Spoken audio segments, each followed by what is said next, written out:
इसमें जोड़ा गया है। तो सतगुरु कबीर साहब की उलटवासी हम लोग पढ़ रहे हैं।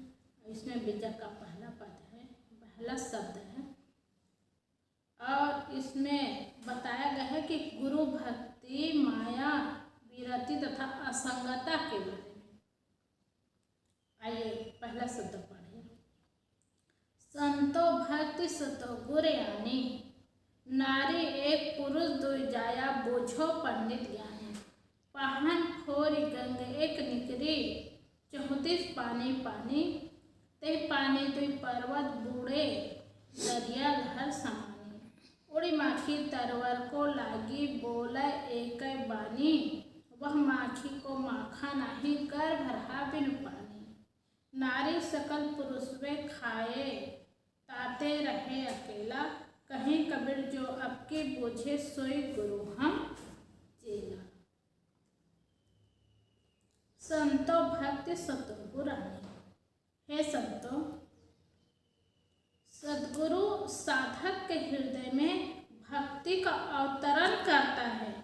संतो भक्ति सतो गुर आनी, भक्ति का अवतरण करता है। अथवा हे संतो, अपने हृदय में सद्गुरु के प्रति भक्ति का अवतरण करो। नारी एक पुरुष दुई जाया, बूझो पंडित ज्ञानी। इस भक्ति रूपी नारी ने ज्ञान और वैराग्य 2 पुरुषों को जन्म दिया। हे पंडित तथा ज्ञानियों, इसे समझो। कितनी अच्छी बात बताए हैं। भक्ति रूपी नारी ने ज्ञान और वैराग्य 2 पुरुषों को जन्म दिया। जहाँ भक्ति आती है ना, वही ज्ञान होता है और वही वैराग्य होता है। इसलिए संत गुरुजन पहले बताते हैं कि पहले सेवा करो, सेवा करते करते मन में भक्ति आएगी और भक्ति आएगी तभी ज्ञान होगा, तभी वैराग्य होगा।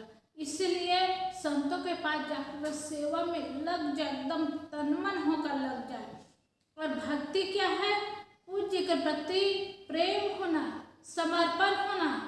पूज्य अनुरागो भक्ति, पूज्य के प्रति प्रेम होना ही तो भक्ति है। और जिनके प्रति प्रेम होता है, जिनकी भक्ति होती है ना, उनकी हर बात मानने लायक होता है। बात टाली नहीं जाती और उसको नकारा नहीं जाता। और जो भी कहा दे संत गुरुजन, वो बात को स्वीकार किया जाता है। जैसे कहे वैसे और उस मार्ग में चलना शुरू होता है। और भक्ति करते करते भक्ति होती है तो ज्ञान होता है।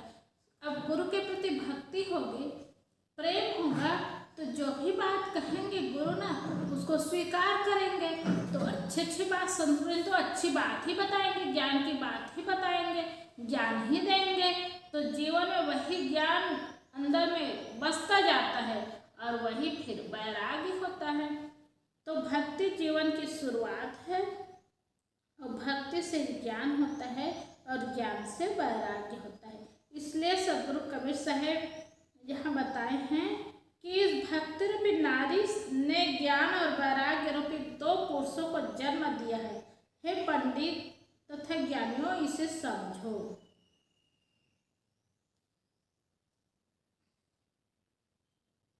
पाहन खोरी गंगे के निकरी, 34 पानी पानी।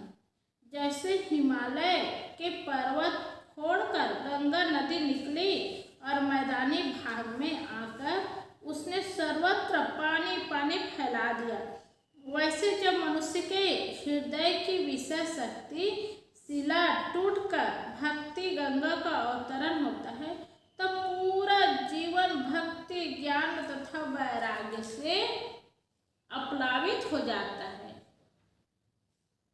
जब हृदय में भक्ति आती है, ज्ञान होता है और वैराग्य होता है, तो पूरा जीवन अपलावित हो जाता है। वैराग्य से जीवन तन्मन हो जाता है और तरबतर हो जाता है, उसमें एकदम लीन हो जाता है और मस्तानगी में जीवन शुरू हो जाता है।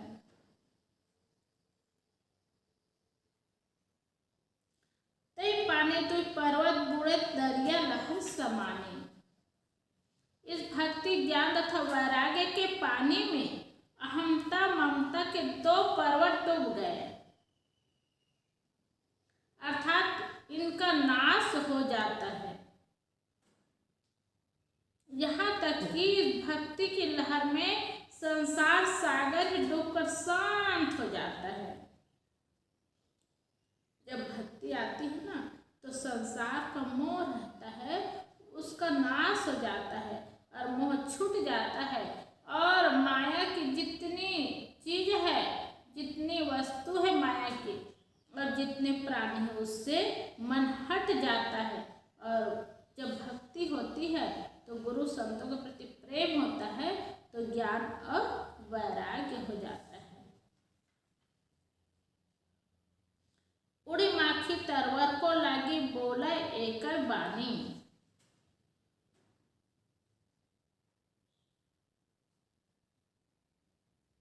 जैसे सर्वत्र पानी भर जाने पर मक्खियां जमीन से उड़कर ऊंचे पेड़ पर जा बैठती है, वैसे जीवन भक्ति ज्ञान तथा वैराग्य से ओतप्रोत हो जाने पर पहले की विषयों में डूबी मनोवृत्ति आत्मज्ञान के उच्च वृक्ष पर जा बैठती है। जब जीवन में भक्ति आती है, ज्ञान होता है, वैराग्य होता है और उससे पूरा मन ओतप्रोत हो जाता है, तो जो पुरानी आदत होती है, आसक्ति हो जाती है, उससे मन हट जाता है और उस सब से ऊपर उठ जाता है, ज्ञान वैराग्य में उठ जाता है। इसी को सद्गुरुजन समझाते हैं, विषयों में डूबी मनोवृत्ति आत्मज्ञान उच्च वृक्ष पर जा बैठती है और एक स्वरूप ज्ञान की बातें बोलने लगती है। जब ज्ञान हो जाता है, वैराग हो जाता है, तो क्या बातें बोलेगी? विषयों की बातें थोड़े बोलेगी और चंचलता की बातें थोड़े बोलेगी, स्वरूप ज्ञान की बातें बोलेगी, आत्मज्ञान की बातें बोलेगी। और संसारी जन तन डोले मन डोले वाली बात करेंगे, तन डोल रहा है, मन डोल रहा है, यही विषयों की बात करेंगे। और स्वरूप ज्ञान की बात संत जन यही बताएंगे कि अपने आत्मा में स्थित हो और स्वरूप स्थिति प्राप्त करने ही जीवन मुक्ति है। तो यही संत गुरुजन बताते हैं। तो जो इसके अंदर भक्ति आती है, ज्ञान होता है, वैराग होता है, वो स्वरूप ज्ञान की बातें बोलने लगती है। वह माखी को माखा नाही, गर्भ रहा बिनु पानी। जैसे बिना नर तथा वीर्य के मादा को गर्भ रह जाए तो आश्चर्य है, वैसे विषय वृत्ति भक्ति के प्रताप से बिना अन्य सहारे के स्वयं में ज्ञान वृत्ति बन जाती है। अब विषय वृत्ति हटने के बाद ज्ञान वृत्ति तो आती ही है, और ज्ञान वृत्ति आती है तो कोई सहारा की आवश्यकता नहीं होती। और बच्चा पैदा करने के लिए सहारा चाहिए, स्त्री को उसका सहारा चाहिए, और इसमें भक्ति का प्रताप होता है तो कोई सहारा नहीं चाहिए। इसमें ज्ञान वृत्ति आती है और उससे वैराग होता है। नारी सकल पुरुष वे खाए ताते रहे अकेला। भक्ति नारी तो कल्याणकारी है, परंतु दूसरी माया नारी है जिसने सारे जीवों को पथभ्रष्ट कर रखा है। इसलिए जीव को चाहिए कि वह उसे छोड़कर अकेला हो जाए। किसको छोड़कर? माया को छोड़कर, क्योंकि माया भी स्त्रीलिंग है और भक्ति भी स्त्रीलिंग है। तो माया को छोड़ करके, क्योंकि माया पथभ्रष्ट करने वाली है, नाश करने वाली है, इसलिए माया को छोड़ करके भक्ति में लीन हो जाए। और भक्ति में लीन होंगे तभी भक्ति से तो ज्ञान होगा और वैराग्य अपलावित होगा।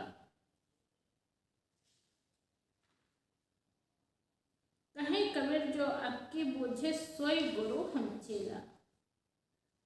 सदगुरु कबीर साहब कितनी बड़ी बात कहते हैं।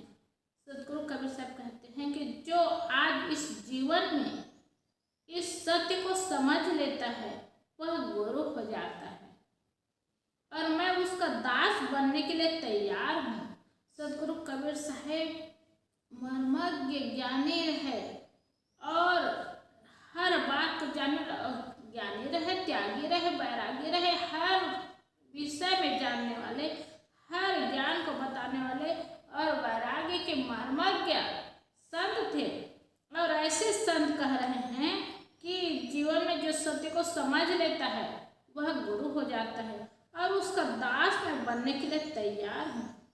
सदगुरु कबीर साहब बहुत उच्च कोटि की बात बताते हैं कि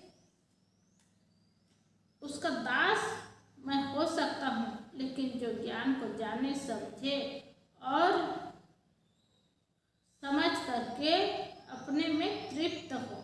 इसलिए सदगुरु कबीर साहब इतनी अच्छी बात बता रहे हैं हम सबके जीवन के कल्याण के लिए कि हम लोग को कल्याण का काम करना है और जीवन को सफल बनाना है, जीवन को सार्थक बनाना है। यह महाप्रतिभ ज्ञान सागर संत शिरोमणि कबीर देव की विनम्र घोषणा है। अपनी विनम्र भाव से कहते हैं, अहंकार से नहीं कहते, अकड़ कर नहीं करते, विनम्र भाव से घोषणा के साथ कहते हैं कि जन्म में उक्त वास्तविकता को बुझ ले, समझ ले, वह गुरु है, महान है, कृतार्थ है। मैं उसका चेला बनने के लिए तैयार हूँ। जो आज मन की सारी भ्रांतियों को काट कर फेंक दे, मना कल्पना नारी की संगत छोड़कर अकेला हो जाए, मन की सारी मान्यताओं के जाल को तोड़कर स्वरूप ज्ञान एवं आत्मबोध में निमग्न हो जाए, वह महान है। अपने जीवन को महान तो बनाते ही हैं साधना करने वाले, कल्याण में बनाते ही हैं, लेकिन सदगुरु कबीर साहब कहते हैं जो अपने जीवन को आत्मबोध में निमग्न कर ले वह महान है। और मैं उसकी भूरी भूरी प्रशंसा करता हूँ, मैं उसके सामने विनम्र हूँ।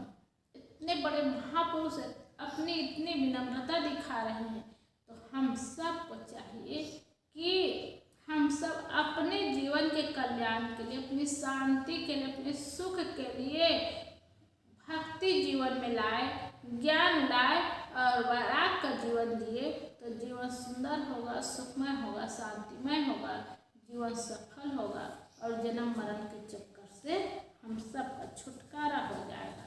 और यही बात सब जब हम सबको बताते हैं तो हम सबको ये काम करना चाहिए। बोलिए सद्गुरुदेव